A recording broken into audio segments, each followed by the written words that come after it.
Alison here with Art Love Life, and today I'm going to talk to you about the process of weaving together worlds that don't necessarily reside in the same space.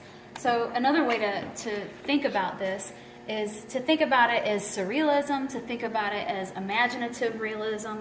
I prefer imaginative realism because what I'm actually doing is I'm creating a suite of paintings that have to do with something that actually happened in history. So I do like that element of realism when I consider the genre of these pieces.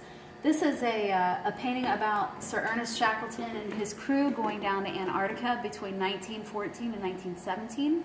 They wanted to reach the South Pole. They were going to walk from the edge of Antarctica to the South Pole, but unfortunately they never actually made it to that journey because the boat that they were in, the SS Endurance, got stuck in the ice.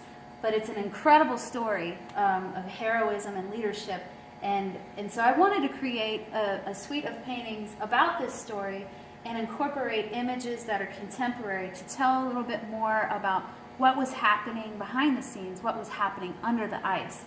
So this is a painting where the boat's clearly stuck in the ice. I'm trying to show what's going on underneath this world with the 3 orca whales.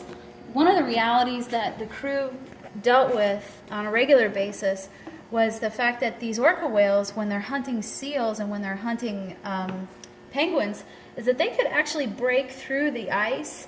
So they could come up just with the sheer force of their noses, break open the ice, and so if a crew member happened to be in the wrong place at the wrong time, boom, they could have drowned, they could have died of hypothermia.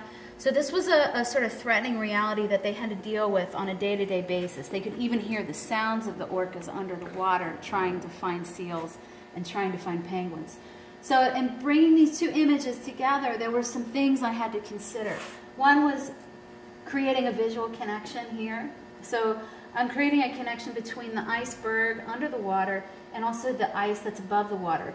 These images are probably roughly 100 years apart from each other. This is from the original trip down south. This is actually more of a recent photo that source is National Geographic.